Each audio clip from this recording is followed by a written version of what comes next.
പിതാവിൻ്റെയും പുത്രൻ്റെയും പരിശുദ്ധാത്മാവിൻ്റെയും നാമത്തിൽ ആമേൻ. എൻ്റെ പ്രിയപ്പെട്ടവരെ, ഇന്ന് ജൂൺ 4 തീയതി വ്യാഴാഴ്ച.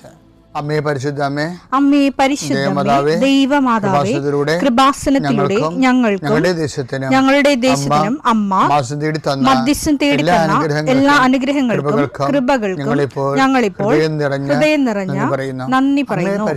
അമ്മേ പരിശുദ്ധമേ, ദൈവമാതാവേ, 2004 ഡിസംബർ 7 ഉച്ചകഴിഞ്ഞ് 2:30 കൃപാസനത്തിൽ സംഭവിച്ച അമ്മയുടെ പ്രത്യക്ഷപ്പെടലിനെ കുറിച്ച് സമർപ്പിച്ചിരിക്കുന്ന പഠനരേഖകളുടെ സഭാത്മകമായ പഠനം ആരംഭിക്കുവാൻ ഞങ്ങൾ പ്രാർത്ഥിക്കുന്നു. അമ്മേ പരിശുദ്ധമേ, ഭൂസ്വർലോകങ്ങളുടെ രാജ്ഞിയായ അങ്ങേയ്ക്ക് ഭൗമ സംരക്ഷണത്തിനായി പ്രപഞ്ചപ്രകൃതിയെ തന്നെ തിരുസഭ പ്രതിഷ്ഠിക്കുവാൻ ഈ പ്രത്യക്ഷീകരണം വഴി ഇടയാക്കണമേ. പരിശുദ്ധമേ, ജപമാല മാതാവേ, സകല കൃപാസനം പ്രാർത്ഥനയോടും ചേർത്ത് ഞങ്ങളിപ്പോൾ പ്രാർത്ഥിക്കുന്ന ഈ കുടുംബത്തിന്റെ പ്രത്യേക നിയോഗം പറ മക്കളെ.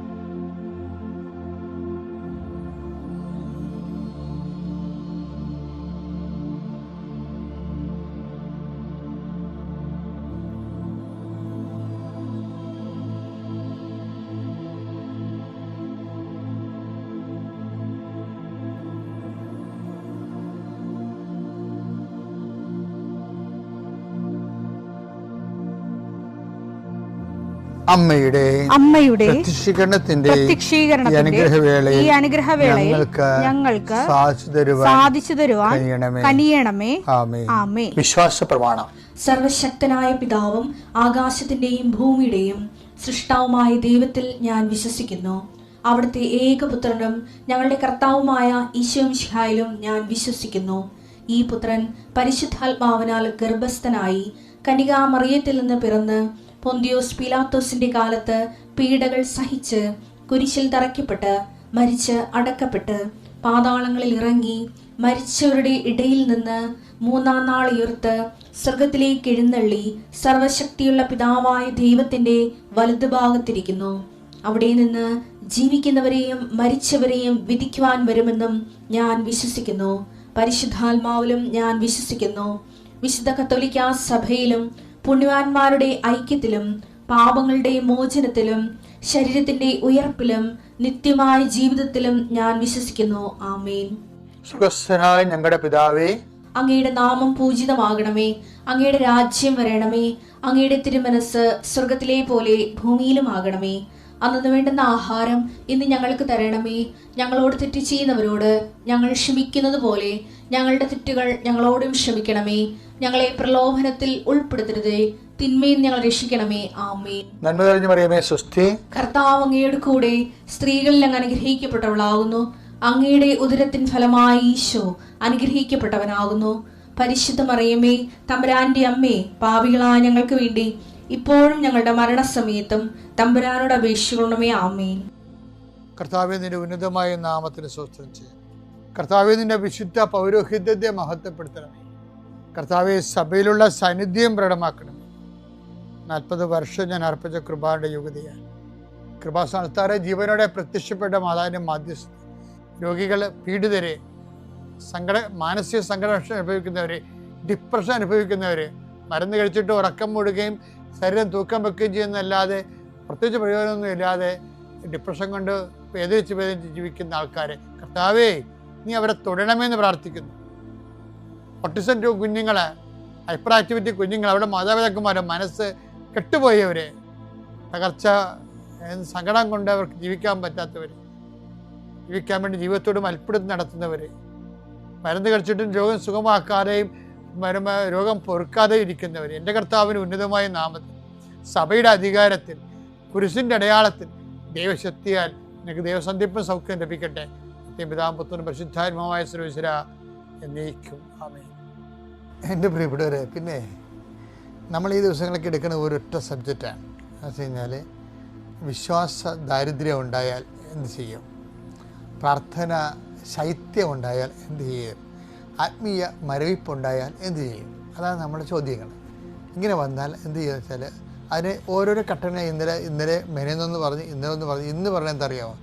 ഇന്ന് പറയണത് ഈ ചില കാര്യങ്ങളെ തിരിച്ച് കിട്ടുമെന്ന് ഉറപ്പില്ലാത്ത സ്ഥലത്ത് കർത്താവിൻ്റെ നാമത്തിൽ കൊടുക്കാൻ പറയും, തിരിച്ച് കിട്ടാത്ത സ്ഥലത്തേക്ക് കൊടുക്കാൻ പറയും.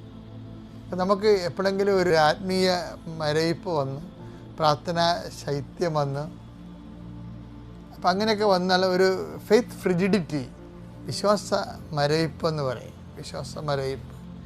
അങ്ങനെയൊക്കെ വന്ന് നമ്മൾ ഇനി എന്ത് പ്രാർത്ഥിക്കാനാണ്, ആരോട് പ്രാർത്ഥിക്കാനാണ്, എന്ത് പ്രാർത്ഥിക്കാൻ തോന്നത്തില്ല.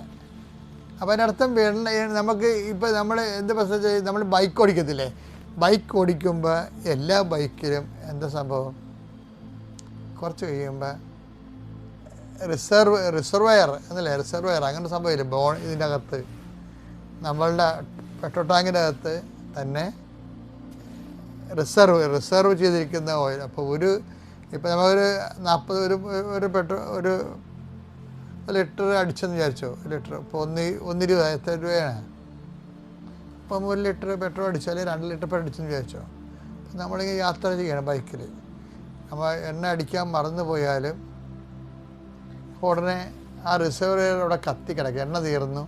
പക്ഷേ ഇനി അടുത്ത പെട്രോൾ പമ്പ് വരെ പോകാനുള്ള എണ്ണ ഈ ടാങ്കിൻ്റെ ഉള്ളിൽ, ടാങ്ക് ഡയറക്റ്റ് വരാത്ത രീതിയിൽ, ബുള്ളറ്റിനൊക്കെ അതുണ്ട്, എല്ലാ ബൈക്കിനുണ്ടെങ്കിൽ ഉണ്ടോയെന്ന് അറിയത്തില്ല, ആ റിസർവറിലൊക്കെ ഇപ്പോൾ ഉണ്ടാവും.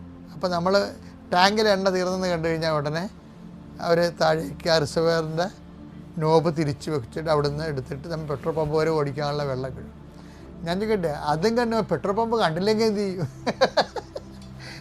എണ്ണയും ടാങ്കിൽ എണ്ണയും തീർന്ന് റിസർവറിലും തീർന്ന് നമ്മൾ ഓടിച്ചോടിച്ച് പോയിട്ട് പെട്രോൾ പമ്പ് കണ്ടില്ലെങ്കിൽ എന്ത് ചെയ്യും? അപ്പം വരണ്ട് കത്തിയിരിക്കും ടാങ്ക്, ഉണങ്ങിയിരിക്കണമെന്ന്, ടാങ്ക് ഉണങ്ങിയിരിക്കണമെന്നാണ്. ചില വീടുകളിലൊക്കെ ഭയങ്കര ഇടിയാണ്, ചേട്ടാനിയന്മാർ, അപ്പനും ചേട്ടനും അനിയനും എല്ലാം കൂടി വണ്ടി ഓടിക്കും. അതിനകത്ത് പിശുക്കന്മാരാരെങ്കിലും ഉണ്ടാവും, അപ്പനായിരിക്കത്തില്ല പിശുക്കൻ, മിക്കവരും ഇളയ മകനായിരിക്കും പിശുക്കൻ. അവനും കൊണ്ടേ ചേട്ടൻ്റെ വണ്ടി എടുത്ത് അവനും ഓടിക്കും. അവനും ഓടിച്ചിട്ട് ചേട്ടായി ഓടിക്കുമ്പോൾ ചേട്ടന്മാർക്ക് എപ്പോഴും ഉണ്ടല്ലോ അപ്പനനിയനൊക്കെ എടുക്കണമെന്ന് വിചാരിച്ചുകൊണ്ട് അവർ ഒരു 1 ലിറ്റർ പെട്രോൾ അടിച്ച് വെച്ചിട്ട് അവൻ പോരത്തുള്ളൂ. ഈ ഇളയവനെ ഒരിക്കലും, ഇളയവൻ്റെ സ്വഭാവം അനുസരിച്ച് പലപ്പോഴും ഞാൻ കണ്ടിരിക്കുന്നത് ഈ ഇളയന്മാർ ഭയങ്കര വിക്രമന്മാരായിരിക്കും, യവന്മാരടിക്കത്തില്ല. എന്തെങ്കിലും അത്യാവശ്യത്തിന് അപ്പം പുറത്തിറങ്ങി വണ്ടി എടുക്കുമ്പോഴാണ് നോക്കുമ്പോൾ ഉണങ്ങിയിരിക്കണേ കാണാം. ആരാണ് അവസാനം എടുത്ത് വണ്ടി എടുത്തതെന്ന് ചോദിക്കുമ്പോൾ മറ്റവരപ്പം തന്നെ എടുത്ത് ആ വഴക്ക് കേൾക്കണ അപ്പം മൂത്തവനായിരിക്കും, മറ്റവനറിയാമല്ല, കള്ളത്തരം കാണിച്ചിട്ട് അപ്പത്തിനോട് മുങ്ങിക്കാണും. അപ്പനിപ്പോൾ വണ്ടി എടുക്കും, അപ്പൻ ഇവിടെ കിടന്ന് ബഹളം ഉണ്ടാക്കുന്നു. അതെ, അവന് ഇത് വിക്രമം കാണിക്കണവന് എപ്പോഴും നിൽക്കാൻ അറിയാം, പണി കിട്ടണേ എപ്പോഴും.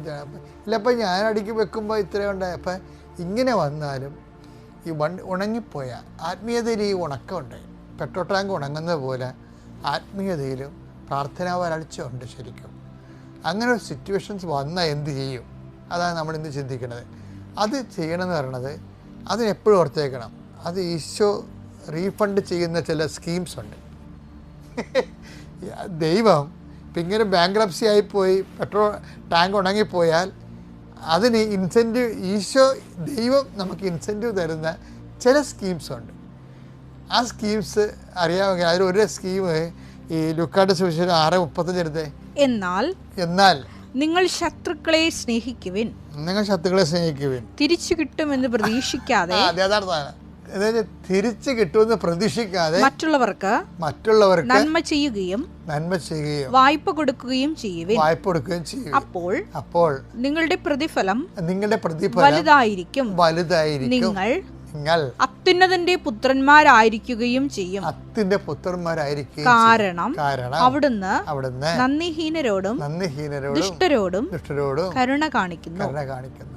അതായത് ഇങ്ങനെ ഇതൊരു ഭയങ്കര സാധനമാണിത്. എന്ന് വെച്ചാൽ നമ്മൾ ബാങ്ക്രപ്സി ആയിപ്പോയി എന്ന് കണ്ടാൽ പിന്നെ ദൈവം ഇവരെ ഒരു ഇൻസെൻറ്റീവ് കൊടുത്ത് ഇവരെ തൽക്കാലത്തേക്ക് ഇപ്പോൾ വെള്ളപ്പൊക്കം വരുമ്പോൾ നമ്മളെ ക്യാമ്പിൽ കൊണ്ടുപോയില്ലേ, അതുപോലെ അവിടെ നമുക്ക് ഹെലികോപ്റ്ററിൽ നിന്ന് വരെ ഭക്ഷണം തരും. എന്നും പറഞ്ഞ് എല്ലാ ദിവസവും നമുക്ക് ഹെലികോപ്റ്ററിൽ നിന്ന് ഭക്ഷണം തരുക ഇല്ല. പക്ഷേ ഇത് റിക്കവർ ചെയ്തെടുക്കാനുള്ളൊരു മാർഗ്ഗമാണ്. തിരിച്ച് കിട്ടുമെന്ന് പ്രതീക്ഷിക്കാത്ത ഇപ്പോൾ നമ്മൾ ചില ആൾക്കാരൊക്കെ കൊടുത്താൽ അവർക്ക് നമുക്ക് തിരിച്ചു തരാൻ പറ്റത്തില്ല. അതാണ് ഈശോ പറഞ്ഞത്, നിങ്ങൾ സദ്യ അത്താഴം മുത്താഴം ഒക്കെ നടത്തുമ്പോൾ നിങ്ങൾ ദരിദ്രരെ വിളിക്കണം. എന്നിട്ട് ഈശോ പറയും അവർക്ക് നിങ്ങൾക്ക് തിരിച്ചു തരാൻ ഒന്നുമില്ല. ലൂക്കാ 14:13. എന്നാൽ നീ സദ്യ നടത്തുമ്പോൾ ദരിദ്രർ, വികലാംഗർ, മുടന്തർ, കുരുടർ എന്നിവരെ ക്ഷണിക്കുക. ലൂക്കാ 14:14. അപ്പോൾ നീ ഭാഗ്യവാനായിരിക്കും, എന്തെന്നാൽ പകരം നൽകാൻ അവരുടെ പക്കൽ ഒന്നുമില്ല. നീതിമാന്മാരുടെ പുനരുത്ഥാനത്തിൽ നിനക്ക് പ്രതിഫലം ലഭിക്കും. പ്രത്യേകിച്ച് ഈ അന്ധന്മാരെ സഹായിക്കണം ഇതുപോലെ സംഭവമാണ്. കാര്യം മറ്റുള്ളവർ നമ്മളവരെ ചെയ്യുമ്പോൾ അവരെ സഹായിക്കുന്നവരെ അന്ധന്മാർ മറ്റുള്ളവർ കാണുന്നുണ്ട്. അപ്പോൾ അവർ കൈകൂപ്പും. അന്ധന് കാണാൻ പാടില്ല, എങ്ങോട്ട് നോക്കി കൈകൂപ്പണമെന്ന് അറിയാൻ പറ്റില്ല. ആരും സഹായിക്കുന്നുണ്ടെന്ന് അറിയാം, പക്ഷേ എങ്ങോട്ട് നോക്കി കൈകൂപ്പണം. അപ്പോൾ നമ്മളിവിടെ നിൽക്കണമെങ്കിൽ അവർ ഇങ്ങോട്ടൊക്കെ കൈപോകും. അതാണ് അവസ്ഥ. അന്ധന്മാരെ സഹായിക്കണത് ഒരു വല്ലാത്ത സഹായമാണ്. അപ്പോൾ നമ്മൾ അന്ധനാകുമ്പോഴാണ് മനസ്സിലാകത്തുള്ളത്. അത്ര ദൈവത്തോട് നിങ്ങൾ നന്ദിയുള്ളവരാകണം. അല്ല മറ്റ് പല കാര്യങ്ങൾക്കും ദൈവത്തോട് മുമ്പിൽ നിങ്ങൾ ദൈവത്തിനെ പ്രതിയായിക്കൊണ്ട് എനിക്ക് അങ്ങനെ ചെയ്തില്ലേ, എനിക്ക് ചെയ്തില്ല, ഞാൻ ഇന്ന് എവിടെ ഇരിക്കേണ്ടതെന്ന് പറഞ്ഞുകൊണ്ട് ബോളിവുഡ് നടക്കത്തില്ലേ, അതൊന്നും ശരിയല്ല. മറിച്ച് ഓരോ കാര്യങ്ങൾക്കും മറ്റുള്ളവർക്കില്ലാതെ വരുമ്പോഴായിരിക്കും നമുക്കത് ഓർത്തിട്ട് നമ്മൾ ദൈവത്തോട് നന്ദിയുള്ളവരായിരിക്കണം. അപ്പം അതുകൊണ്ട് എപ്പോഴും ശ്രദ്ധിക്കേണ്ട കാര്യം തിരിച്ചു തരാൻ ഇല്ലാത്ത ആൾക്കാരെയാണ്. തിരിച്ചു തരാൻ ചിലപ്പോൾ ഒരു സ്തുതി പോലും ഉണ്ടാകത്തില്ല. അന്ധന്മാരുടെ ഗുണം അതാണ്, തിരിച്ചു തരാൻ ഒരു സ്തുതി പോലും ഉണ്ടാകാത്ത കാര്യം നമ്മളെ അവർ കാണുന്നില്ല. പക്ഷെ അവർക്ക് മെയിൻ്റനൻസ് ഇല്ലേ അവരുടെ ജീവിതത്തിന്.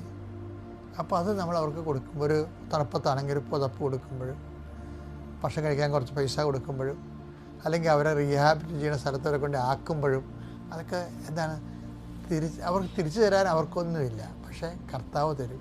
ഇങ്ങനെയാണ് ഈ സിറ്റുവേഷൻ നമ്മൾ ഫ്രൂട്ട്ഫുള്ളാക്കണത്. അതുകൊണ്ട് എപ്പോഴും ഉടമ്പടിയുടെ പെർസ്പെക്റ്റീവിലാണ് അച്ഛൻ ഇതൊക്കെ സംസാരിക്കണമെന്ന് ഓർക്കണം. ദൈവത്തോട് ഉടമ്പടി ചെയ്തവർ പ്രത്യേകിച്ച് ഇങ്ങനെയുള്ള നല്ല അവസരങ്ങൾ ശരിക്കും പ്രയോജനപ്പെടുത്തണം. ദൈവത്തെ അനുഗ്രഹിക്കട്ടെ. പിതാവിൻ്റെയും പുത്രൻ്റെയും പരിശുദ്ധാത്മാവിൻ്റെയും